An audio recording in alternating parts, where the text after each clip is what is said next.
How was working with Mr. Vijay Maल्या? He was your direct boss. You were reporting to him. मैं marketing handle करता था। विजय माल्या को खुद बहुत दिलचस्पी थी मार्केटिंग में। What can somebody possibly give to Vijay Maल्या? मुझे मालूम है कि उनको किंगफिशर के जो बर्ड है कितनी पसंद है। वो मुझे तस्वीरें भेजते थे, किंगफिशर की वीडियोस भेजते थे। How does one develop good friendships? 3 बजे सुबह आप बीमार पड़ गए, आप किसको फोन करोगे? जो पहला नाम आपके मन में आता है वो आपका दुनिया का बेस्ट फ्रेंड है। What is your life philosophy like? पहला सुख निरोगी काया, दूजा सुख पास में हो माया, तीजा सुख पतिव्रता नारी। You don't drink alcohol. सारी दुनिया को बेची दारू. So like, what is your take on alcohol as a habit? Hello sir. Hi. Welcome to the podcast. It's been a pleasure having you on the podcast. मैं आपको follow कर रहा हूँ almost last 7-8 years, 9 years, I don't know. Yeah, मतलब on LinkedIn, of course. So essentially your name is Shekhawat, and so I'm a Shekhawat. So essentially this is the first time that 2 Shekhawats are on the show.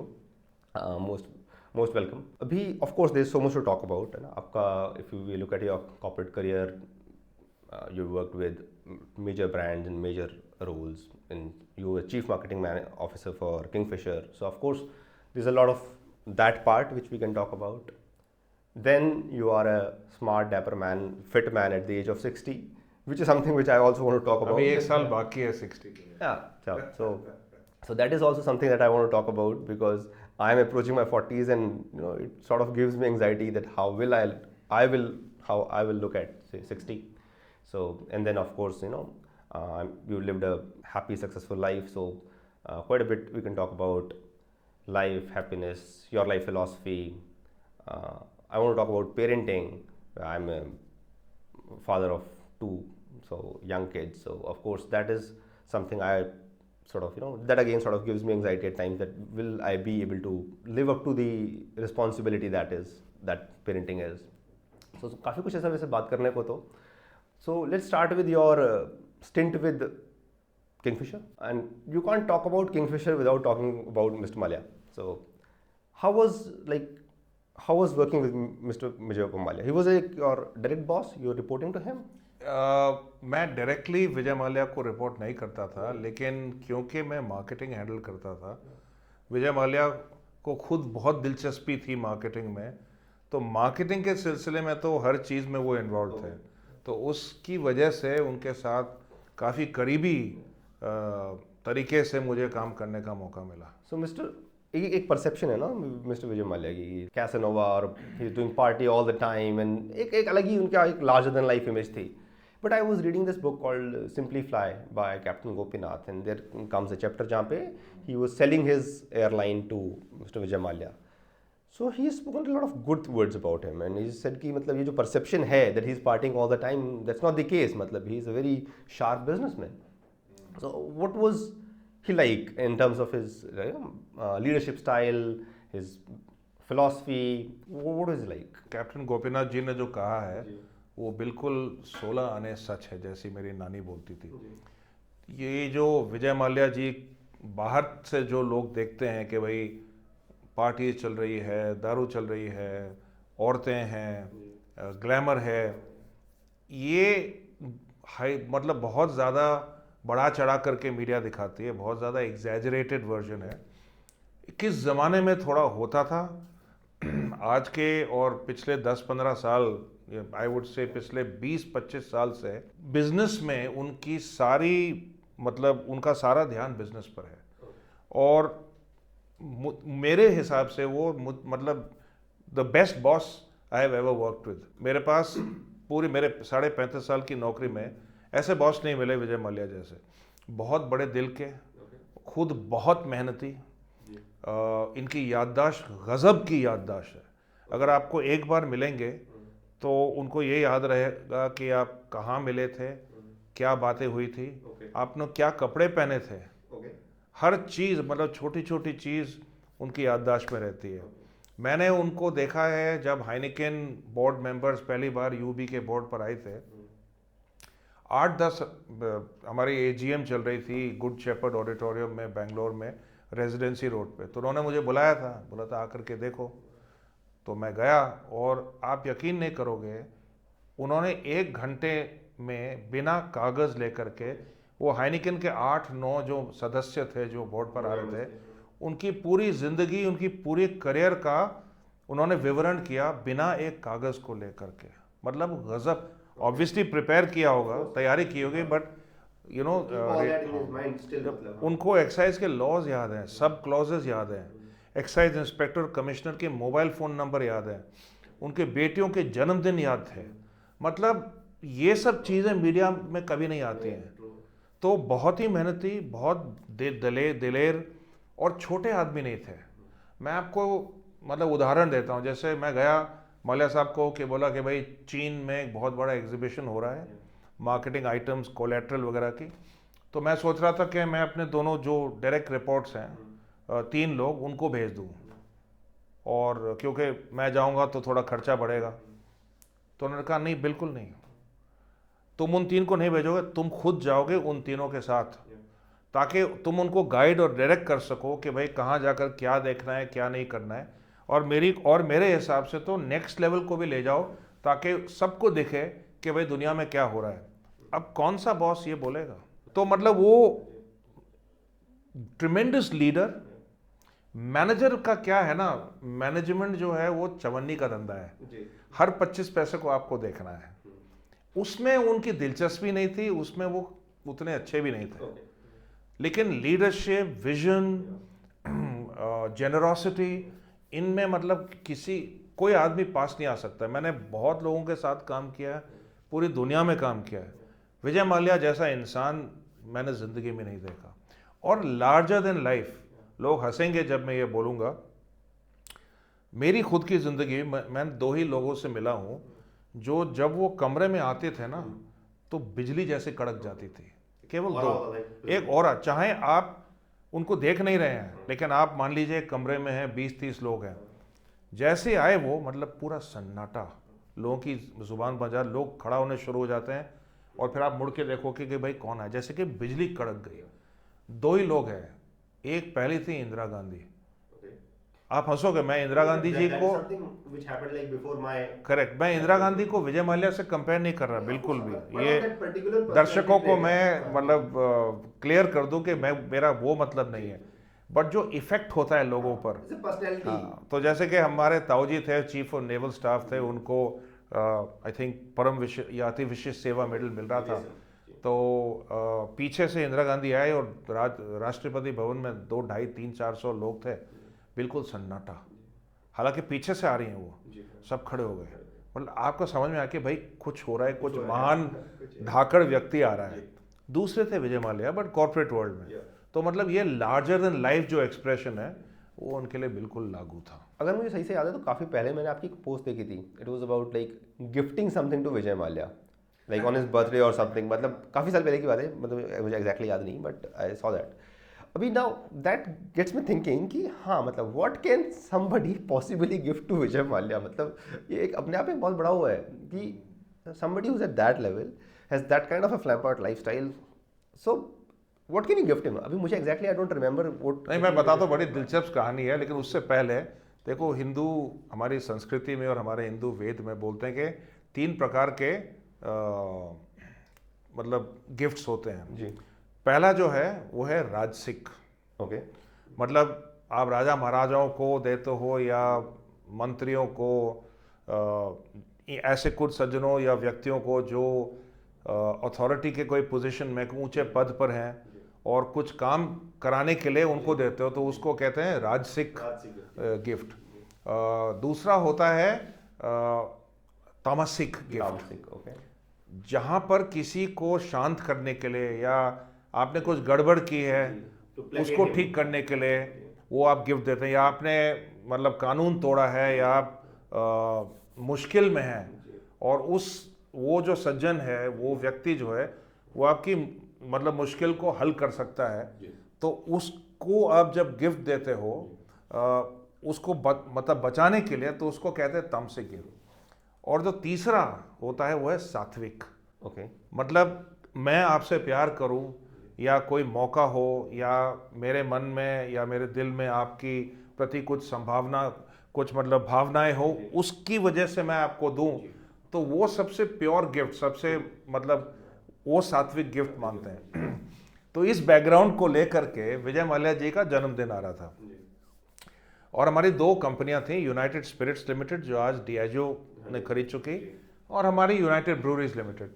सो हमारे boss थे, उन्होंने मुझे बुलाया कि भाई माल्या साहब का जन्मदिन है, प्लस हमारे एक एनुअल गैदरिंग है यूएसएल की और यूबीएल की, और उसमें सोचा है कि माल्या जी को कंपनी की तरफ से कुछ तोहफा देना चाहिए, तो तुम बताओ क्या देना चाहिए। मैंने बोला यार सत्यानाश, उस इंसान को क्या दें जो जिसके पास है। बट ये ना एक शमशेर बहुत मतलब इंटरेस्टिंग सवाल आपने पूछा, मेरे बड़ा दिलचस्प प्रश्न आपने पूछा है कि क्योंकि gifting is also an art, और हम लोग ना जब लोगों के लिए तोहफा खरीदते हैं तो हम अपने बारे में सोचते हैं, या हम जो दो तोहफा जो जिसको मिल रहा है उसके बारे में नहीं पूछते हैं कि भाई उनको क्या पसंद है, वो क्या चाहते हैं, उनको क्या अच्छा लगता है, क्या नहीं अच्छा लगता है, या किस चीज़ को उनकी ज़रूरत है।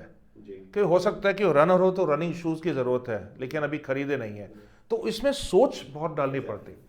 अच्छा, उसके बाद हमें ये भी पता लगा कि यूनाइटेड स्पिरिट्स वाले जो हैं उनको एक रोल्स रॉयस देने वाले हैं।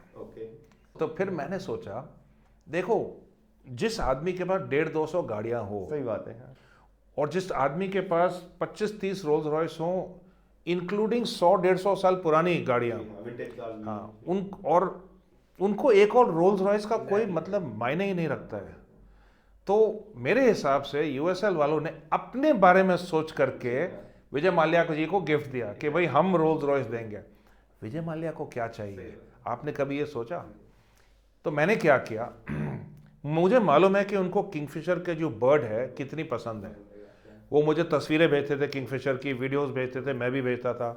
हमने उनके लिए एक्चुअल जो बर्ड है, हाँ एक्चुअल बर्ड वीडियो दी, एक्चुअल किंगफिशर बर्ड जो है।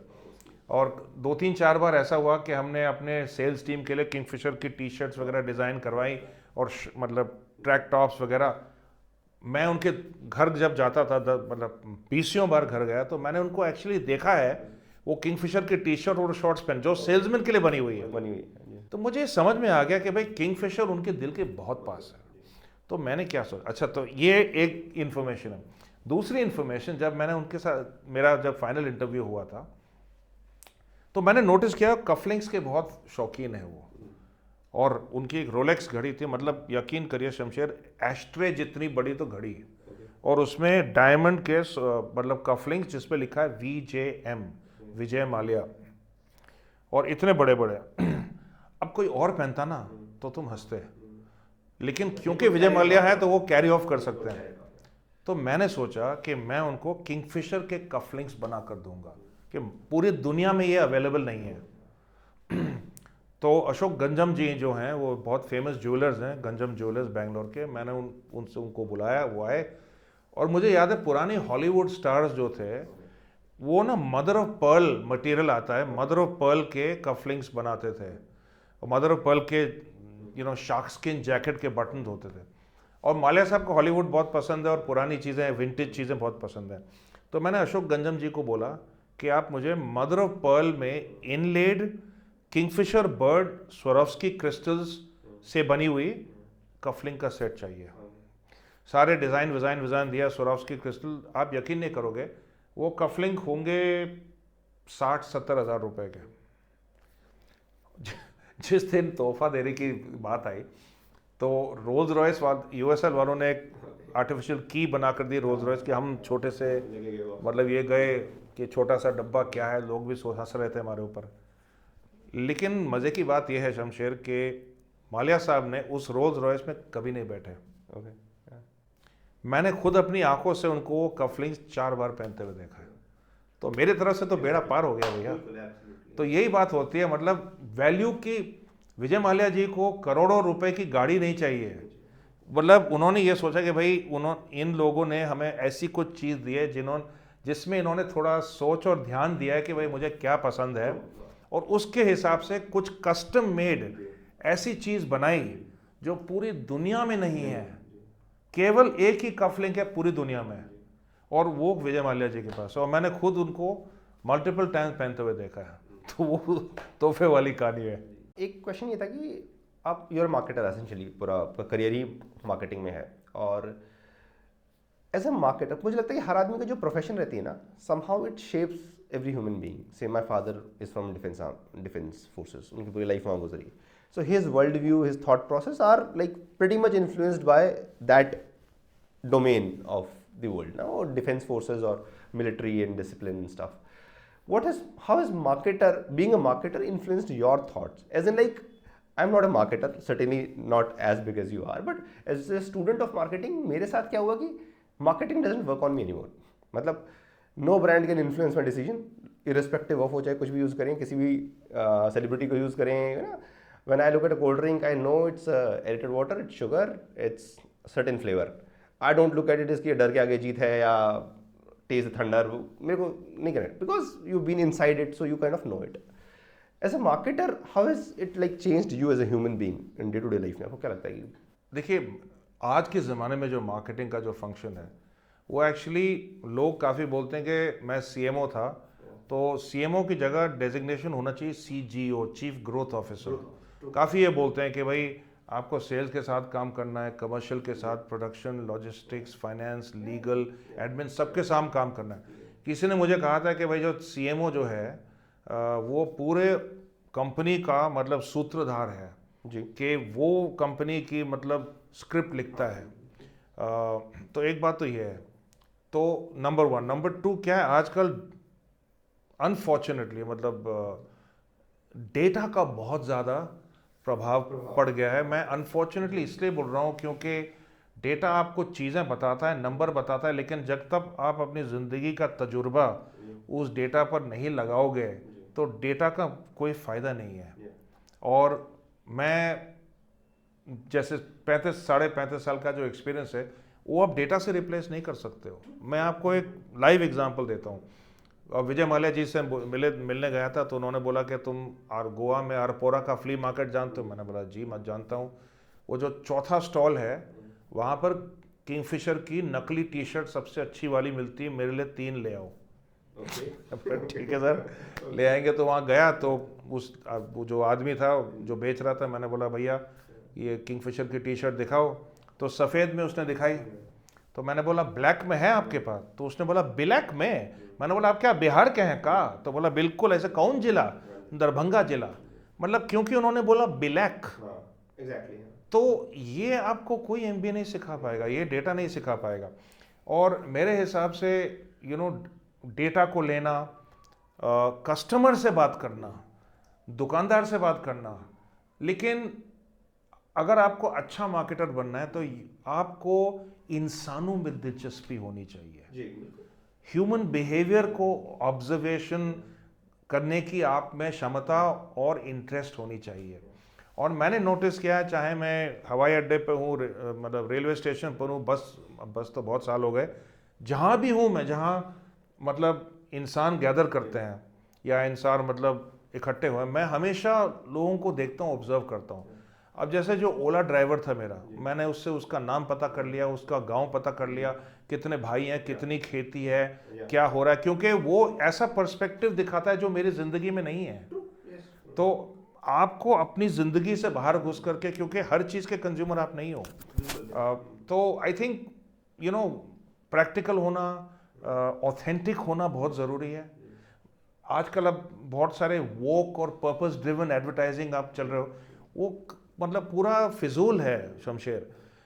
एक ब्रांड या प्रोडक्ट या गुड का या सर्विस का पर्पस केवल माल बेचना है. एग्जैक्टली. और कस्टमर को देखो, हर ब्रांड जो है 3 सवालों का जवाब देना चाहिए. मैं कौन हूँ, मैं क्या करता हूँ. जो अच्छे ब्रांड है वो इन दोनों प्रश्नों का सवाल देते हैं, मैं कौन हूँ, मैं क्या करता हूँ. जो औंधे ब्रांड है वो तीसरा सवाल भी कभी एक जवाब देते हैं, मैं आपकी ज़िंदगी कैसे बदलता हूँ. Who am I, what do I do, how do I change your life. अब आपने थोड़ी देर पहले बोला कि आप किसी मार्केटिंग में यकीन नहीं करते, फिर भी आपने किसी ब्रांड की पैंट पहनी हुई है, शर्ट पहनी हुई है, आपकी फर्नीचर किसी ब्रांड का है, फ्रिज किसी ब्रांड का है. अब मैं आपको एग्जांपल दूँ, जो मान लीजिए आपको फ्रिज बदलना है, तो नेचुरली आपको फ्रिज के एडवर्टाइजमेंट इश्तिहार ज़्यादा देखने लगेंगे और आप ज़्यादा उनको देखोगे, क्योंकि मेंटली आप फ्रिज खरीदने के मार्केट में हो. एक बार आपने फ्रिज खरीद लिया, आप उस मार्केट से बाहर निकल जाओगे, आप उस इश्तेहार को नोटिस भी नहीं करोगे। लेकिन ये आपकी बात सही है कि आजकल ना क्या है कि मतलब बहुत ही कम तजुर्बे से के लोग, और ये डिजिटल बहुत ज़्यादा जो हो गया है, ऑनलाइन जो हो गया है, ई कॉमर्स जो हो गया है, इसकी वजह से मार्केटिंग में जितनी क्रिएटिविटी थी वो सब खत्म होती जा रही है। अब पुराने ज़माने प्रिंट में बहुत क्रिएटिविटी थी, वो ख़त्म हो गई है। पुराने ज़माने में टेलीविज़न एडवर्टाइजिंग में बहुत क्रिएटिविटी थी, वो ख़त्म हो रही। फिर मजाक के तौर पर ये हम लोग बोलते हैं कि भाई 30 साल पहले हमारी पिक्चरें बहुत ही गंदी थी जी, और इश्तिहार बहुत अच्छे थे। आपको जितने लाइफ बॉय, तंदुरुस्ती, हमारा बजाज, मतलब गोवा में तो 2-3 बार्स ऐसे हैं जहाँ केवल वो एडवर्टाइजमेंट के जिंगल गाते हैं और लोग सब उठ करके गाते हैं, जो बुलंद भारत की बुलंद तस्वीर या तंदुरुस्ती की रक्षा करता है। तो ये तो आइकॉनिक लाइन्स हैं यार। वो कैडबरीज का ऐड, वो जो लड़का छक्का मारता है, जो लड़की आकर डांस करती है, मतलब ये हमारे दिमाग में इम्प्रिंट हो चुकी है। तो एडवर्टाइजिंग इश्तिहार की जो क्वालिटी 30 साल पहले थी वो सिनेमा से कहीं ज़्यादा अच्छी थी। 30 साल बाद आज के तारीख में बिल्कुल उल्टा हो चुका है। इश्तिहार की जो क्वालिटी है वो बिल्कुल ज़मीन के नीचे जा चुकी है और सिनेमा आपको हर प्रकार की क्वालिटी मिलती है। Cinema is improved so much, advertising is declined. और उसमें यह है कि लोगों का अटेंशन स्पैन डिजिटल की वजह से, कुछ रिसर्च बताती है कि हमारे जो यूथ हैं उसकी अटेंशन स्पैन है 7 सेकंड की, जो गोल्डफिश से भी कम है। सुना है कि गोल्डफिश 9-10 सेकंड है। अब आपको 7-8 सेकंड में आपको अपना मैसेज डालना है, तो मतलब वो कहते हैं ना डमिंग डाउन जी, मतलब जितना सिंपल और डम और वीडियो बेस्ड मैसेज भेजो, तो वो चैलेंजेस हैं। So essentially, what is your take on money? As in, like, this is something I struggle with. I'm in 40s, early. I'll be 40 soon. So at times ना वो बड़ा जोश रहता है कि अभी बस पैसा बनाना है, पैसा बनाना है, पैसा बनाना है. And then 5-6 महीने बाद I'll be in a different zone. It's like it's a pointless exercise. You have to just live and be happy, and then we'll just all leave. And what is the point of it? So exactly, how do you look at money? And like, where is, I personally feel a lot of people are getting it wrong in that sense, like, कि वो समझ नहीं पा रहे हैं, somehow they have misplaced the notion of the importance of money in life. So what is your take on it? तो मुझे ये समझ में आ रहा है कि मैंने करी ना करी हो, आपने खूब अच्छी प्रिपरेशन की है इसके लिए। मतलब आई थिंक ये ह्यूमन एग्जिस्टेंस का प्रॉबेबली टॉप 2 या टॉप 3 प्रश्न में से आता है। मैंने एक बार माधवन जो है एक्टर जो है, वो अच्छे दोस्त हैं मेरे, और पेप्सी में हमारे ब्रांड एम्बेसडर भी थे। तो मैंने उनसे एक बार पूछा कि आप पैसों के बारे में क्या सोचते हैं, तो उन्होंने इंग्लिश में बोला, money is like electricity, Okay. he says it works only if it's in circulation, Okay. Yeah. True. you can't store it, Yeah. and so interesting। मैं आपको 2-3 चीज़ें बताऊंगा। देखिए, दुनिया के जितने सबसे अमीर लोग हैं वो क्या दुनिया के सबसे खुश लोग भी हैं। जिम कैरी जो फेमस हॉलीवुड एक्टर, जो अब रिटायर हो चुके हैं, उन्होंने बोला था कि मैं ये चाहता हूँ कि पूरी दुनिया अमीर हो जाए, Yeah. ताकि उनको समझ में आए कि अमीर होना जवाब नहीं है। He said, I want the whole world to be rich, so that they realize it's not the answer. But then the sad part is that most of the people who couldn't get there die thinking that probably this was. Absolutely. So, to realize that money doesn't buy you happiness, you have to first make money. अगर आपके पास पैसा नहीं, बहुत ही कम फकीर साधु type लोग होते हैं जिनके पास पैसा है नहीं, और उनको ये मतलब इस मुकाम पर पहुंचते हैं कि उनको समझ में आ जाता है कि पैसों से खुशी नहीं होती है। मोस्टली 99% इंसान को पहले पैसे कमाने पड़ते हैं, तभी वो समझ पाते हैं कि भैया पैसे तो हैं लेकिन खुशी नहीं है, वक्त नहीं है। मेरे एक क्लाइंट है गुंटूर में, थोड़े देसी टाइप के आदमी हैं, और मुझे बोलते हैं कि शेखावत साहब, मिल्क उनका बिजनेस है, दूध, घी और सुपारी। Okay. तो एक दिन मुझसे बोला, उनको 4 बेटियां और 4 जवाई हैं, तो उन्होंने आंध्रा के हैं वो, गुंटूर में। तो मुझे बोलते हैं कि शेखावत साहब, उनके हिंदी भी थोड़े अलग टाइप की है, लेकिन मैं, शेखावत साहब, मुझ में और मुकेश अंबानी में क्या फ़र्क है? तो मैंने बोला, देखो ये वो प्रश्न है जिसका मुझे जवाब नहीं देना है, क्योंकि प्रश्न उन्होंने पूछा, जवाब भी वही देंगे। तो मैंने बोला कि भाई आप बताइए। तो बोलता है, देखिए मैं रोज़ दोपहर के खाना, सुबह का खाना, दोपहर का खाना और शाम का खाना अपनी बीवी, अपनी 4 बेटियों और 4 दामाद और करीब 8 नाती पोतियों के साथ खाता हूँ। तीनों दिन में तीनों खाने। मुकेश अंबानी नीता भाभी को बोलते हैं कि अगले महीने आईसीसी वर्ल्ड कप फाइनल के आईसीसी लाउंज में आप और मैं एक बैठ करके कप और चाय पिएंगे। तो उसका उनका देखने का मतलब नज़रिया बिल्कुल अलग था। एंड एक कहावत, मेरे एक बहुत फेमस कॉमेडियन है, मेरे बहुत अच्छे दोस्त हैं पापा सीजे, तो उन्होंने मुझे कहा कि समर, अगर आपके पास $1 बिलियन हो, बिलियन, हाँ $1 बिलियन हो, आप अपना वक्त कैसे ज़ाया करोगे? जी। मतलब उन्होंने ये नहीं पूछा कि आप पैसे कैसे खर्च करोगे, आप वक्त कैसे ज़ाया करोगे। That is my thought also. I realized that the only purpose of money is to buy you freedom, and then like freedom to do things that you want to do, that you want to spend time. पैसा होना बहुत ज़रूरी है, बहुत है। लेकिन जैसे हम थोड़ी देर पहले बात कर रहे थे, आप कितने घर खरीद लोगे, कितनी गाड़ियाँ खरीद लोगे, और कितने देश घूम लोगे, खरीद तो लोगे पर रह कितनों में लोगे, रह कितने में रहोगे। एंड आप जैसे बड़े होते हो, 100 रुपए का नोट तो नहीं खा सकते ना, 2 खाओगे तो वो 2 रोटी। तो काफ़ी लोग जिनके पास बहुत पैसा है, उनके लिए पैसे की कोई मायने, मतलब इम्पोर्टेंस नहीं है, कोई मायना नहीं है उसके। तो वो सोचते हैं कि पैसा इज इक्वल टू पावर, और काफ़ी हद तक ये सही बात भी है। अब जैसे इलेक्टोरल बॉन्ड्स के जितने डोनर्स आपके नाम एक दूसरे आ रहे हैं, पर किसी को घंटा नहीं फर्क पड़ता, बॉस फलाने बिजनेसमैन ने दे दिया, फलाने बिजनेसमैन ने दे दिया, हमको ऑलरेडी मालूम था, वो अब कंफर्म हो गया है। तो मैं ये मानता हूँ कि थोड़ा पैसा होना ज़रूरी है, ताकि आपको मतलब बेसिक अच्छा डिसेंट सा घर मिल जाए, एक गाड़ी मिल जाए। अब देखिए, अब हिंदुस्तान गर्म देश है, एक गाड़ी मिल जाए जिसका AC अच्छा हो, उसके बाद आप चाहे आप मर्सिडीज खरीदिए, रोल्स रॉयस खरीदिए, कुछ फर्क नहीं पड़ता। और जितने मर्सिडीज रोल्स रॉयस है, वो खुद तो गाड़ी चलाते नहीं है, चलाते हो तो ड्राइवर है, आप पीछे बैठे हुए हैं, तो उसको खरीदेगा क्या फ़ायदा। तो मैं ये मानता हूँ कि थोड़ा पैसा होना ज़रूरी है, ताकि आपकी जितनी ज़रूरतें हैं और फैमिली की जितनी ज़रूरत जी, इच्छा और चाव नहीं, वो पूरी हो जाए। अब उसके ऊपर कितना है तो कुछ फर्क नहीं पड़ता। एक क्वेश्चन अभी, now that you have dropped in 2 names of your good friends, and I from your social media know you have like really good number of friends, good friends.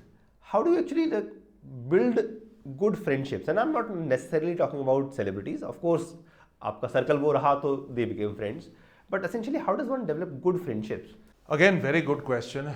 अब उसमें आप इसमें फ़र्क करिए कि भाई आपका अक्वेंटेंस कौन है और आपका दोस्त कौन है। जी, जो आपके रियल मतलब ट्रू फ्रेंड जैसे कि बोलते हैं, जो मतलब जिगर के दोस्त जो हैं। आप मान लो शमशेर, आप 3 बजे, आप कोई नहीं, अकेले घर में हो, 3 बजे सुबह आप बीमार पड़ गए, आप किसको फ़ोन करोगे? जो पहला नाम आपके मन में आता है वो आपका दुनिया का बेस्ट फ्रेंड है।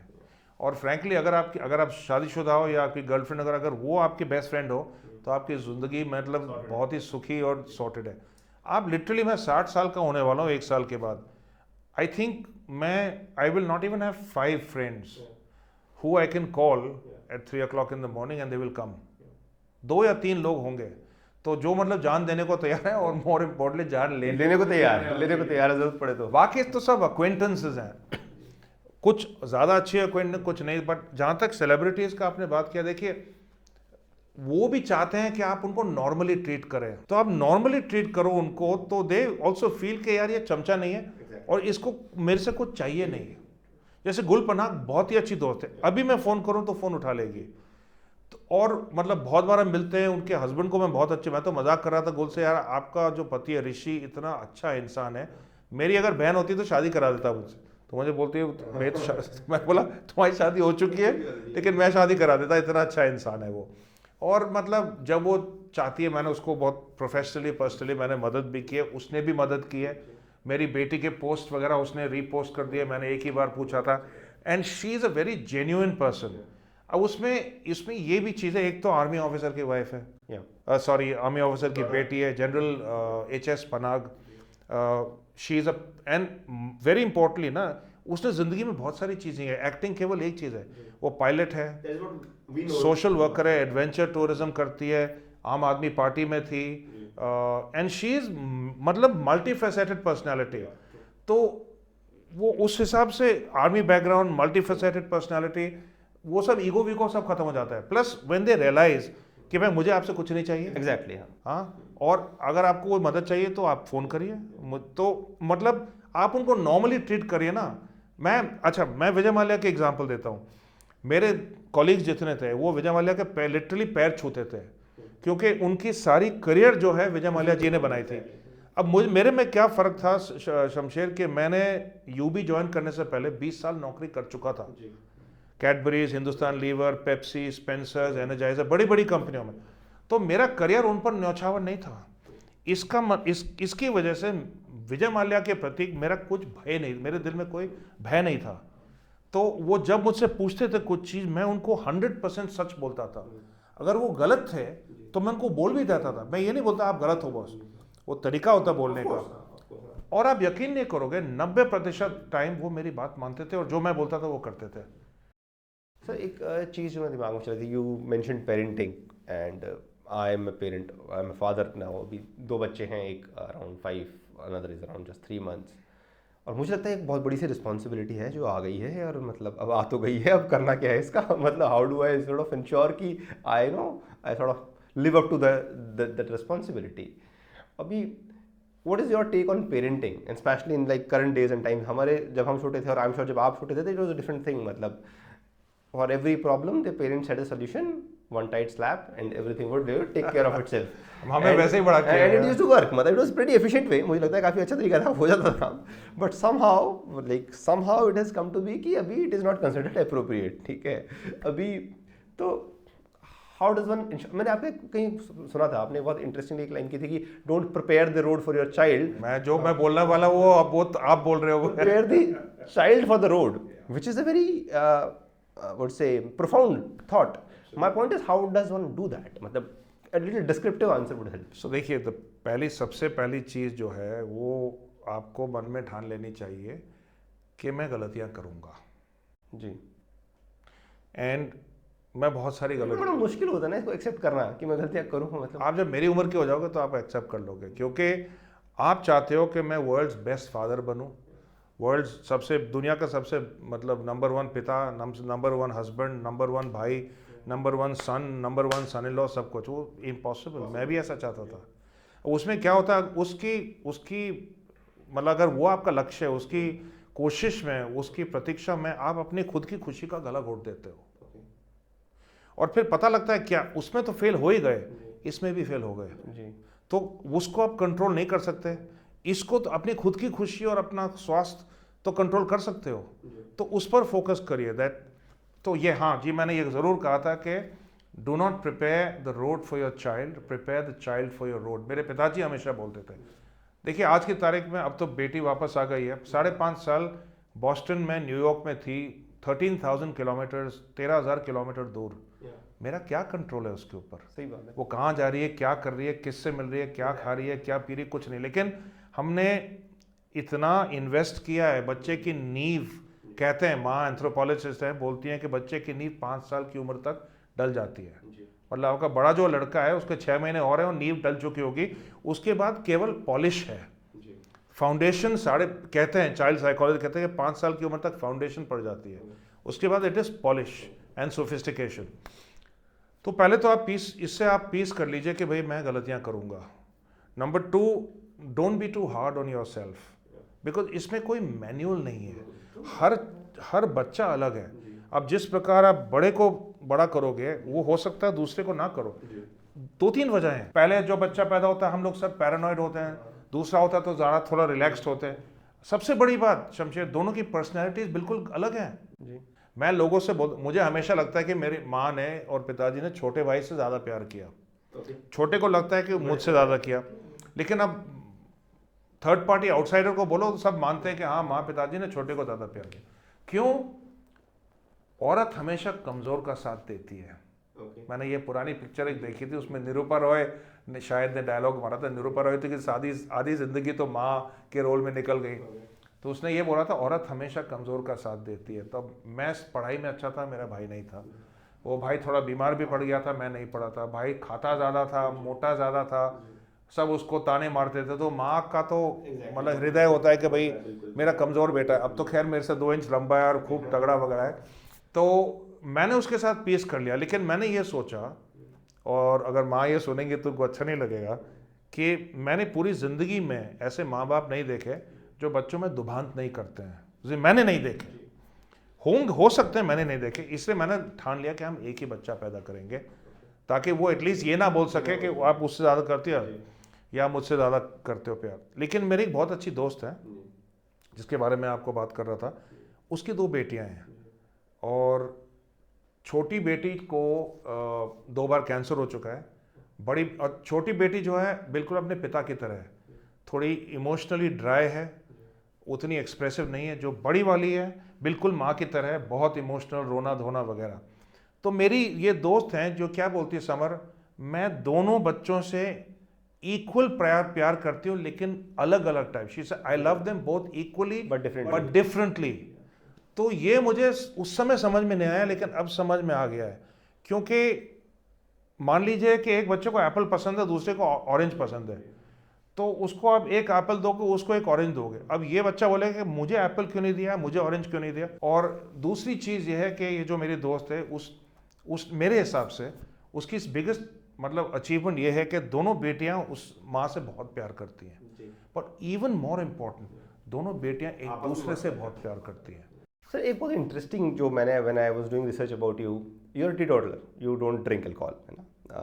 और आज की तारीख में मी माई फ्रेंड्स, हालांकि मैं भी I am close to a non drinker, very occasionally maybe in couple of months में भी एक आधी बार ले लिया तो, but lot of my friends have this so-called societal pressure कि it's a social necessity and if you have to build a career you need to drink to socialize with people and stuff like that.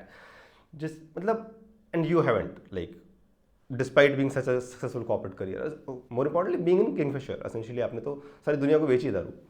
So like what is your take on alcohol as a habit? देखिए मेरे पूरे घर में सब पीते हैं जी, मेरे भी सब पीते हैं, मतलब हाँ, तो राजपूत हैं हम लोग, तो हमारे वो राजपूत और प्लस टी प्लांटर थे पिताजी, तो बियर काफ़ी चलती थी एंड वो सिगरेट भी पीते थे। मेरे फादर इन लॉ भी पीते थे और उनको ब्लैक लेबल बहुत पसंद थी। और दूसरा क्या है ना, मैं बहुत ओसीडी हूँ। अब देखिए सब सामान कैसे पूरा everything has to be organised. हाँ, तो मुझे भी ऐसा लगा कि भाई कोई ऐसी चीज़ जो मेरे शरीर को पोल्यूट करे जी, मैं नहीं लेना चाहता। हालांकि नॉन वेजिटेरियन हो तो आप कोई आर्ग्यू ये भी कर सकते हैं कि भाई नॉन वेजिटेरियन भी, that depends on the perspective essentially pollution. तो हमारे जो मैंने मौसी की बात की ना, मेरे मौसा जी जो आईएएस में थे महाराष्ट्र गवर्नमेंट में, उनके पिता जो थे he was an ICS officer and Jaunpur से district wrestling champion and he was chairman of UPSC. Thakur Batuk Singh, Baba Batuk Singh हम बोलते थे, फ्रॉम जौनपुर। और ही यूज्ड टू से बेटा मैंने इंदिरा गांधी को गोद में खिलाया है। तो मोतीलाल नेहरू जी ने उनको अपॉइंट किया, one of the first ICS officers. वो 90 की उम्र में शमशेर बिना चश्मे के पेपर पढ़ते थे, अपनी गाड़ी चलाते थे, और आपको सड़क पर देख लिया तो 20 मीटर दूर से नमस्कार शमशेर जी ऐसे बोलते, और बहुत ही मजबूत इंसान। एट द एज ऑफ 90, लंबे नहीं थे बट 5 फुट 9 इंच, पर जौनपुर डिस्ट्रिक्ट, इतना मोटा गला, वेरी पावरफुल मैन। तो मैंने उनसे, वेजिटेरियन, शाकाहारी, शुद्ध शाकाहारी, अंडा भी नहीं खाते थे। तो मैंने उनको बोला बाबा, सब बाबा उनको बोलते हैं, मैंने बोला बाबा आपकी तंदुरुस्ती और सेहत और मतलब लंबी आय लंबी उम्र की का क्या राज है? बेटा नियम और संयम, routine and moderation, first fact. Second fact, जब मैं डाबर में काम करता था, हम लोगों ने, हालांकि आजकल it is politically incorrect to do experiments on animals, पर हमने 3 सेट ऑफ माइस, 3 चूहे के 3 सेट लिए। पहले जो चूहा था उसका सेट था 15-20 चूहों को नॉर्मल डाइट दी, 6 इन कैप्टिविटी। दूसरे सेट को हाफ ऑफ नॉर्मल डाइट, तीसरे सेट को डबल ऑफ नॉर्मल डाइट। जो डबल ऑफ नॉर्मल डाइट थी वो 8 हफ्ते में मर गए सब। जो नॉर्मल डाइट थी वो 16 महीने में मरे। जो हाफ ऑफ नॉर्मल डाइट थी वो जाकर के 32 हफ्तों में मरे। सॉरी, नॉट महीने, वीक्स, डबल, हाँ वीक्स में। जो डबल नॉर्मल डाइट दी थी वो 8 हफ्तों में मर गए। जो नॉर्मल डाइट थी वो 16 हफ्ते में मरे। जो हाफ ऑफ नॉर्मल डाइट थी 32 हफ्तों में। मतलब मेरे एक डाबर में भी एक बॉस होता है, एक इंडियन क्रिकेटर है दीप दास गुप्ता, तो विकेट कीपर, बैट्समैन, अब कमेंटेटर। उनके पिताजी बिप्लब दास गुप्ता अभी भी जिंदा है, 83 साल के हैं, नोएडा में है। वो डाबर में मेरे बॉस थे। उन्होंने मुझे कहा कि समर आज तक जो मरा है, कम खाने से कोई नहीं मरा है, ज़्यादा खाने से मरा है। तो वही है कि सो एक तो ये बात है।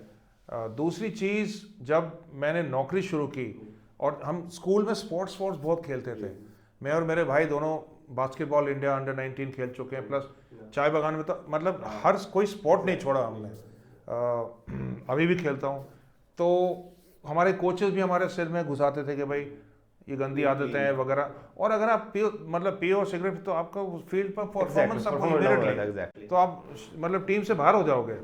तो ये 3-4 चीजें थी मेरे हिसाब से स्पोर्ट्स मुझे पर्सनली। लगता है बहुत अच्छा वो है, मतलब if you get into sports early I mean in fact you know आप ये बहुत अच्छी बातें करो शमशेर। इस दुनिया की यही अब ट्रेजेडी है कि कोई स्पोर्ट्स खेलता ही नहीं है। स्पोर्ट्स के नाम पे ई स्पोर्ट्स आ गए, मतलब I don't know, I actually was reading somewhere कि there are tournaments happening of online gaming and there are kids. I actually have a friend who was very like frustrated, तो मैंने बोला क्या हो गया भाई, तो his son is in 10th standard and he said कि मेरे से बात हो रही थी क्या करना है अभी आगे, तो he wants to be a professional gamer, online gamer. मैंने कहा ये करियर भी होता है क्या? बोला हाँ होता है, and he is very dam serious about it. It's like, तो अगर then of course what happens to physical fitness? Yeah, so not only that, you know, I keep saying sport is the university of life. True. Yeah. The syllabus is easy and the learnings are lifelong. First biggest thing जो इस पीढ़ी को बिल्कुल समझ में नहीं आता है, learning how to lose, Yeah. learning how to fail. Yeah. क्योंकि आप जिंदगी में ज़्यादा फेल हो गए पास होने के हिसाब से। कितने स्कूल में आपने अप्लाई किया, कितने स्कूल में एडमिशन मिला, कितने कॉलेज में अप्लाई किया, कितने में मिला, कितने MBA में अप्लाई किया, कितने में मिला, कितनी नौकरियों में अप्लाई की, कितनी मिली, कितनी लड़कियों और लड़कों को अप्लाई किया, कितनी गर्लफ्रेंड। तो मतलब we have already lost more than we won. But मेरे दोस्त हैं, वो घर आए थे तो उनकी बेटी जो है उस समय 15 साल की थी, उसको वाईफाई नहीं कनेक्ट हो रहा था। शमशेर आप यकीन नहीं करोगे, जैसे मछली को पानी से निकाल करके वो तड़पना शुरू कर दिया उसकी। But it's a mental sickness, you know, and I'm saying sport teaches you how to lose, how to win, how to handle defeat with grace, how to handle victory with grace, teamwork, discipline, sacrifice, hard work. और आप ये सोचिए कि हम एक पूरा generation, एक पूरी पीढ़ी को ग्रो कर रहे हैं इस देश में, जो अब पावर में आएगी, नौकरी जिन्होंने स्पोर्ट नहीं खेला है। I can so very well connect to. अभी just 3 days back ना, I know a guy, मतलब not a very close friend, but I have friends, so I know him well. He committed suicide. He was like 24 years old. 24 years. ऐसा क्या life में, मतलब ऐसा क्या खो दिया तुमने जिंदगी में? 100% आई एग्री। मैं तो बोला आपकी तो तानी जिंदगी शुरू नहीं हुई है बॉस, शुरू नहीं हुई। आपकी नौकरी नहीं है, शादी नहीं है, बीवी नहीं है, बच्चे नहीं है। मैं तो लोगों को बोलता हूँ अगर आप if you want to grow up, get married, and if you want to grow up fast, have children. मतलब आप शादी करोगे तो आप सडनली आपको याद है कि you are not the centre of the universe, मतलब कोई और है जो जिसके बारे में आपको पहले सोचना है आपसे पहले। और मतलब आप तो जैसे शादी करोगे आप अपनी ही दुनिया में नंबर 2 हो जाओगे, और जब आपके बच्चे हुए आप नंबर 3 नंबर 4 हो जाओगे। बट मतलब that is what life is. And today मतलब मैंने तो बहुत लोगों को काउंसिल किया है सुसाइड करने से बचाने के लिए। वो तो एक और कहानी है, maybe we can do another podcast on that. But literally मतलब मैंने देखो भैया, जिंदगी इतनी कीमती चीज़ है, it is a gift. Exactly. मतलब आप किसी, that's why until very recently suicide was a crime. I think it's been decriminalised now, but it was a crime कि भाई आप it's like attempt to suicide is, अभी suicide हो ही गया तो फिर उसके बाद तो इसमें मैं पेरेंटिंग का मैं बहुत रोल है, बहुत ज़्यादा। देखो कोई बच्चा ऐसा पैदा नहीं होता है, मतलब 1% से भी कम होंगे क्योंकि भाई जेनेटिक कुछ डिफॉर्मिटी हो। Everything is parenting, nature plus nurture जो बोलते हैं। आज का मैंने 2-3 दिन कंटिन्यूसली लिंक्डइन पोस्ट इसी के बारे में किया है, on cellphone addiction and internet. आप यकीन नहीं करोगे, अमेरिका, इंडिया, मतलब बहुत जगहों में मदर्स जो हैं अपनी बेटियों को 8-8, 9-9, 5-5, 6-6, 7 साल के में इन्फ्लुएंसर्स बना रहे इंस्टाग्राम पे, उनके पीडोफाइल्स। मतलब you have lost your minds. If you put them out there, then of course there are pedophiles who will bloody stop. I mean, गंदगी तो बहुत है, but आप as a parent what are you thinking? आप पैसों के लिए अपने बच्चों का फ्यूचर न्यौछावर करने को तैयार है, डिस्ट्रॉय करने को तैयार है। आई मीन नॉर्थ इंडिया में तो बोलते हैं कि 12 साल की उम्र से बोलते हैं कि लड़कों पर को फांसने के लिए शुरू हो जाओ भैया, लिपस्टिक लगा करके आप डिस्कोस वगैरह में चला जाइए। 13, 14, 15 साल की लड़कियां जो देखने में लगती हैं 17-18 की, बिकॉज मेकअप लगा लगो करके कपड़ों, मतलब खैर ये नई बात नहीं है, this is as old as creation and humanity. But ये सब करने का plus social media plus isolationism और टेक्नोलॉजी इंसान को बहुत लोनली कर देती है। सबसे बड़ा हमने जो कॉस्ट दिया है इसका, people have lost the ability to converse. They can't speak. They are WhatsApping and texting. And डरते हैं. They मतलब वो they can't pick up the phone and speak to someone. और मैं जैसे मेरी बेटी अमेरिका से आई तो वहाँ पर सब you can't just pick up the phone and call. आपको परमिशन लेनी पड़ेगी, SMS भेजना पड़ेगा, WhatsApp, क्या मैं आपसे बात कर सकती हूँ, मैं फोन का.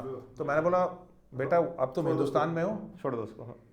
ये अतुल कासबेकर मुझे बोलता है, जिसने दिखाई शर्म उसके फूटे कर्म, जिसने दिखाई बेशर्माई उसने खाई रसमलाई. तो मैंने बोला बेटा pick up the phone and speak. ज़्यादा से ज़्यादा मना हो जाएगा और क्या. ऐसे तुम अपने पिता को देखते हो एज अ कंसल्टेंट, मैं मतलब 100 प्रपोजल भेजता हूँ तो फिर 5 से जवाब आता है. और मेरे एक अमेरिकन बिजनेस पार्टनर थे शमशेर, वो बोलते थे समर you will never get admission to a college that you don't apply to. If you apply, you may still not get, but if you don't apply, you will definitely not get. And you know, you can do this without losing your dignity. Yeah. So Somehow people feel कि if I like call, maybe I'll sort of it will be disrespecting on myself, but ऐसा है नहीं ऐसा. I'm actually Shamsher, I am unlike most people. मैं next generation से बहुत pessimistic. I'm very pessimistic about the next generation. They're not. I'm almost 60. I'm 59. Yeah. मैं रोज park में दौड़ने जाता हूँ जहाँ माँ रहती है जयपुर में. I am the fittest person in the entire park. मुझसे आधे उम्र के लड़के जो हैं या लड़कियाँ जो हैं, या तो मोटी या पतली या मतलब they are not into physical fitness. तो I don't know, maybe their life span will be shorter than us. देखो दे आर, जो आज का जनरेशन जो है has been born into the richest world in history. They are much more money than we had. We had more money than our parents had. And yet they are so unhappy. Because we have needs and wants, and the social media is a horrible, horrible thing. Because it leads you to live in a fake world. Yeah. And you're comparing yourself with someone, you don't know that person. And you essentially are comparing your real life to somebody's on-screen life. And that वो life जो आप देखते हैं, वो उनकी भी real life नहीं है. उनकी ऑन स्क्रीन लाइफ है वो. मतलब उन्होंने एक certain bits and pieces they put out. Kareena Kapoor के थाइज में सेल्यूलाइट है. दीपिका पादुकोण के पैरों में से बाल निकलते हैं जो हमको एयर ब्रश करना पड़ता है. जब मैं ये बच्चों को समझाता हूँ तो बोलते हैं अच्छा, बिकॉज वो सोचते हैं कि मतलब साक्षात मतलब स्वर्ग से परी निकल करके आई है. ऐसा नहीं होता है. I think the dumbing down of the younger generation plus no sports, no resilience, no ability to handle failure. They can't handle the no. अब किसी को no, मतलब वो तो यार सुसाइड करने को चलते हैं. एक कहीं एडमिशन नहीं मिल रहा, सुसाइड करने. लड़की ने छोड़ दिया, सुसाइड करने को. मुझे अभी भी याद है 15 अगस्त था ये, आई थिंक 2019, क्योंकि मैं सिम्बायोसिस लॉ कॉलेज में लेक्चर के लिए गया था पूना. और मुझे ये तारीख इसलिए याद है क्योंकि मैंने जो स्टूडेंट कोऑर्डिनेटर थे उनसे मैंने खास कर पूछा कि भाई आज 15 अगस्त है, आपका कॉलेज खुला हुआ है? हाँ सर खुला हुआ है. ठीक है भाई. 250 लोग थे, नया बैच था. नया बैच आप जानते हो जुलाई में शुरू होता है. 250 लोग, कुछ मैंने अपना लीडरशिप पर टॉक वगैरह दी. तो एक लड़की उठी, बोला कि सर आप रिजेक्शन को कैसे हैंडल करते हो? How do you handle rejection? So it's a very good question, but can you be a little more specific? किस प्रकार के रिजेक्शन की बात कर रहे हो? मतलब school admission, college admission, some job? She said नहीं सर, नहीं सर, इस मेरे बॉयफ्रेंड, जो मेरा एक वही बॉयफ्रेंड है, and she pointed out to him. वो उसी कमरे में था 250 लोगों के सामने.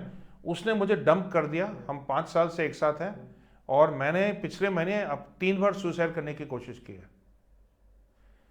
इन a room full of 250 strangers she got up and spoke like this. तब मेरा मन किया कि पहले तो इधर आओ, 2 थप्पड़ तुम्हें मारो, 2 थप्पड़ उससे मारो. But obviously I can't do that. So I handle it in my own way and stuff. And but मैं ये बच्चों को समझाता हूँ कि भाई आप सब कुछ, सबसे पहले क्या होता है, लोग फ़ोन निकाल कर रिकॉर्डिंग शुरू कर देते हैं. कुछ भी हो रहा है, फिर आप ट्वीट कर देते हो, लिंक्डइन. मैंने इसको समझाया, जब भी मैं कुछ पोस्ट करता हूँ मैं 100 बार सोचता हूँ उसको एडिट, री एडिट, लैंग्वेज फ्लो, स्ट्रक्चर, मतलब किसी को ऑफेंस, मतलब ऑब्जेक्ट, मतलब बहुत चीज़ें सोच करके मैं पोस्ट करता हूँ. ये लोग मतलब जो मन में आता है वही जुबान पर वही ट्वीट कर दिया और फिर डिलीट कर दिया. लेकिन तब तक किसी ने स्क्रीनशॉट ले लिया. तो मैं अभी XLRI गया था, मैंने उनको बोला boss remember the internet is for ever. तो you think before you do things. I think resilience is the single biggest thing, quality for success. The single biggest. not brilliance, not functional skills, hard skills, soft skills, resilience, staying the course. वो संजय दत्त बोलते हैं, I mean वो बोलते हैं लगे रहो मुन्ना भाई, बस आप अगर लगे रहोगे दुनिया बदलेगी। मुझे लगता है अभी जो करंट सोसाइटी है वो नैरेटिव ही चेंज हो गया है, मतलब असेंशियली ऑन आवर टाइम्स, मतलब rather your time and then my time also, मतलब असेंशियली दिस वाज अभी असेंशियली हमारे टाइम पे ना men were expected to be a little rough around the edges. Correct. In a sense कि हाँ Men were supposed to be men. Supposed to be men, है ना? And not in the like misogynistic way, but it was like sort of admired and respected कि मर्द type ना। अभी suddenly इसको toxicity बोलते हैं, मतलब एंड आई रियलाइज कि यार अभी अगर if this is toxicity then how do I behave. आपने नोटिस किया कि आजकल सब आदमी दाढ़ी बना रहे हैं। हाँ हाँ, दे नोबडी शेव्स एनीमोर, सबके दाढ़ियाँ। क्यों? मैंने एक्सेलराइज में बोला because it is the only thing that a man can do that a woman cannot do. Oh, मैंने बोला तुम रिसर्च किए, साइकोलॉजिस्ट, साइकियाट्रिस्ट, चाइल्ड साइको सब ने पढ़ करके they have come to the same conclusion because today एक चीज़ और है, इस दुनिया की जो लड़कियां हैं वो लड़कों को पीछे छोड़ चुकी हैं। They are more dedicated, more discipline, more ambitious, harder working, more focus, सब कुछ। मेरी खुद की बेटी है, मैं देखता हूँ ना, और मेरे नेव्यूज़ वगैरह भी हैं, तो मतलब जितने नेव्यूज़ सब गधे हैं। वो तो हम तो खैर राजस्थान में रहते नहीं है, बट हाँ आप सही बोल रहे हो। मतलब I face this challenge when I see around ना राजस्थान में, यहाँ पे स्पेशली जो राजपूत। इनफैक्ट क्योंकि आप राजस्थान में हो, क्योंकि आप राजपूत है, आपको ये खुद के बेटे बनाजी ना बन जाए तो वो। Sir when I moved from Delhi I made it a point that I will not live in Chhotwada because essentially सारे रिलेटिव वहीं रहते हैं एंड एवरीबडी वाज लाइक यहीं पे आ जा। एंड आई वाज लाइक उस टाइम तो ये बिल्कुल छोटा था, मेरा बड़ा वाला बेटा बिल्कुल छोटा था।